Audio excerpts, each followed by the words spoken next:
Hello everybody, welcome to Soul Talker. We're going to talk about Korean food on this video.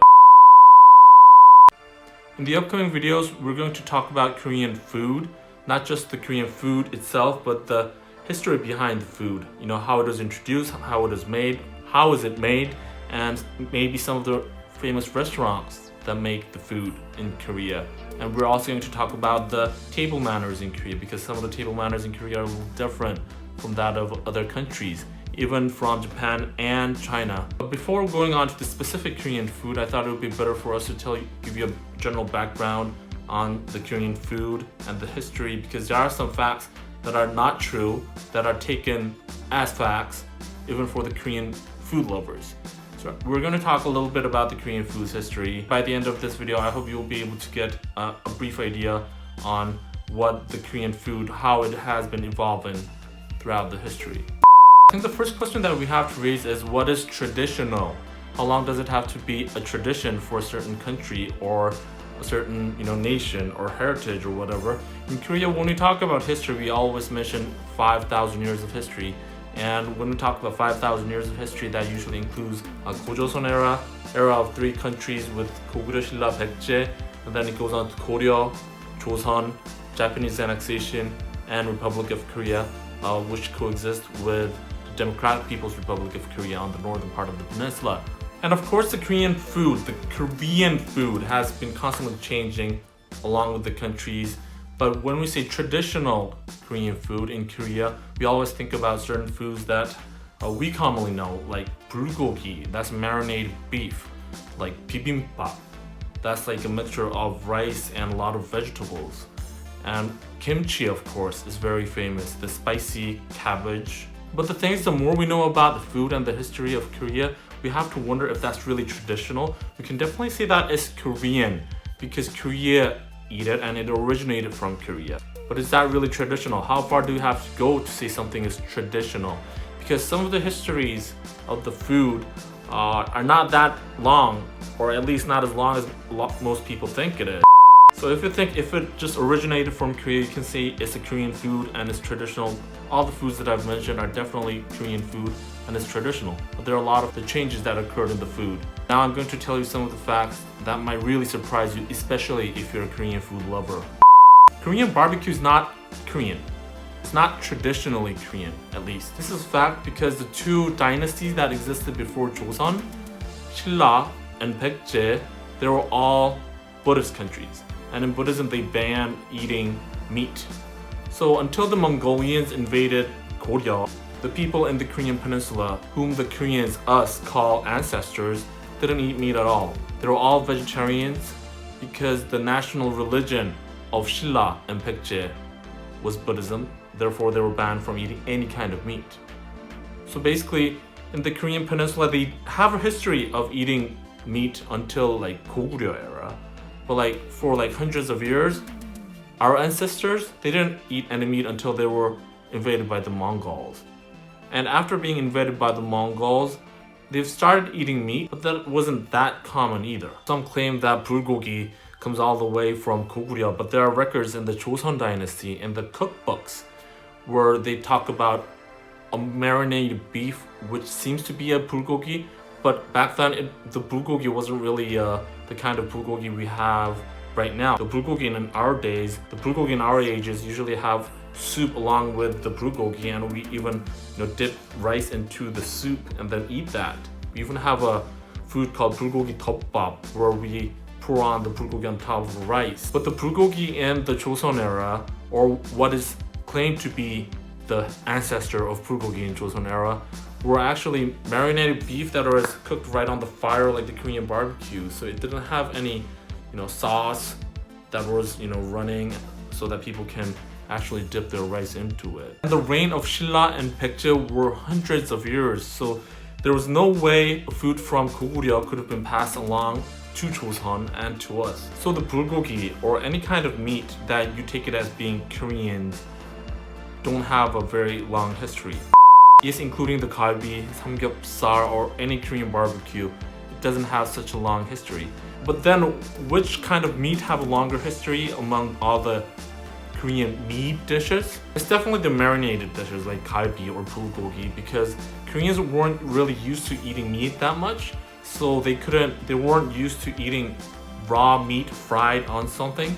So what they would do is they would marinate it, put a sauce onto it, and so they would get rid of the meaty smell or meaty taste, and they would make it into Korean food and eat it. So galbi and bulgogi are comparatively more traditional than other Korean barbecues. And the Korean barbecues are really recent developments. I mean, there were probably Koreans that ate pork or beef even before that, but it only became common for Koreans to eat raw beef or pork cooked on a barbecue in the 1980s and the 1990s. The word called samgyeopsal, that's like the bacon part where we eat it in Korea, we fry it on a pan. The word was, listed on the dictionary only in the early 1990s, officially. So the samgyeopsal, or any kind of Korean barbecue, has a history of less than 100 years, probably 20, 30, maximum 40 to 50 years. But when you think about it, the way Korean consume the meat with all the vegetables, with lettuce or different kind of leaf, and we usually dip the meat into a sauce with onions, and that's what's really special about the Korean barbecue. It comes from a traditional of Koreans or our ancestors being mostly vegetarians. How we eat a lot of vegetables along with the meat. That tradition probably comes because Koreans were historically really vegetarian, at least since the Shilla age. The Koreans probably started eating meat along with the vegetables because that was big part of our culture. So eating the Korean barbecue like that can be said to be a part of Korean culture, but the meat itself is not really very traditional. I mean, like galbi and bulgogi, its history go back about 300 to 400 years, so that we can definitely say is traditional Korean food. But like other food like samgyeopsal or Korean beef, on the Korean barbecue, the history of that is not that long. I think a surprising or even shocking fact for Korean food lovers and some Koreans even is that Korean foods weren't really that hot and spicy. This probably comes to a shock because there are a lot of Korean food that are really spicy, and people have an image of Korean food being spicy in general, like kimchi, like the gochujang, the pepper paste, and everything. We have a lot of food that has all the peppers in it, it all looks red, and we have a lot of videos that come out on YouTube or TV channels where foreigners would come to Korea, they eat Korean food, and they would rush to the waters because it's so hot. But that wasn't really the kind of Korean food they had, not even until 1950s or 60s.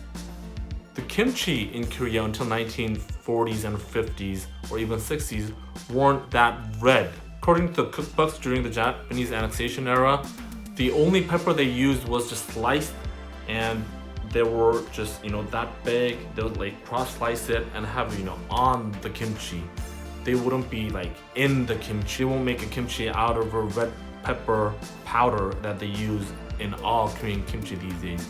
Even my grandmother, the kimchi that she made wasn't that red hot. It was actually more white than red. This might be a surprise for some of you, but the Korean kimchi weren't that really red. I mean, the first time Koreans were introduced to the red peppers was in the early 17th century, late 16th century. And they had kimchi from a long time before that. And even during the Japanese annexation era, the books that mention kimchi doesn't mention about using red pepper powder or kimchi being very spicy or anything like that. So the red kind of kimchi that you see these days is a very recent development. So we have a lot of spicy Korean foods, that's true.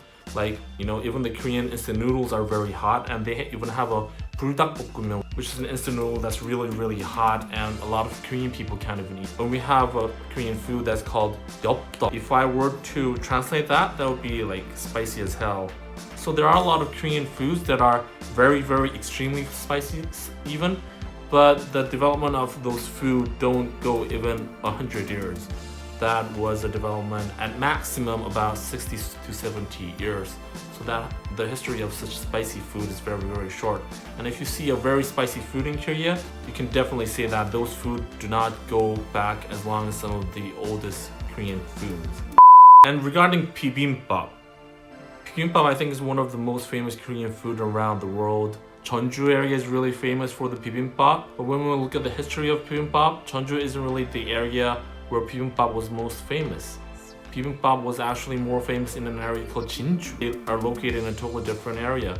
But the bibimbap became really famous, especially in Jeonju, because of marketing and the development of, Koreans eating outdoors. And as I've told you on our previous video, Koreans didn't really have a culture of eating outside. So like all the Korean foods that you can see in the restaurants, they were usually eaten at homes, and they were made into restaurant foods later on. And in that process, the bibimbap in Jeonju area was very well marketed, very well advertised. So Jeonju became like an original place for the bibimbap, but they say Jinju bibimbap was actually more famous than the Jeonju bibimbap. So because the eating outside, dining outside kind of culture is fairly new to Korea, and by fairly new I mean about 30 to 40 years, the Korean foods that were very well marketed at the time became known as traditional Korean foods. But that was not really the Korean foods that was traditional and that is common among all the Koreans living in the Korean peninsula. So we're going to talk about this kind of history on our food episodes. On those episodes, I'm not just going to be talking in front of the camera like this. I am going to show you some of the foods. I'm even going to make some of the foods, and I'll be visiting some of the famous eating places for that specific food. And that'll all depend on what kind of food I'm introducing to you. And on our next video, I'll be introducing to you to one of the oldest Korean food that existed in the Korean peninsula. And I even know a lot of non-Koreans that do not like this food when they first taste it because of its texture, but that is the most traditional Korean food ever. So I'm going to talk about that on the next video. So stay on our channel, subscribe if you're interested in the Korean culture, Korean food, Korean places, and Korean culture. So please subscribe to our channel and watch our videos that really help us make better videos and more videos in depth. Thank you very much.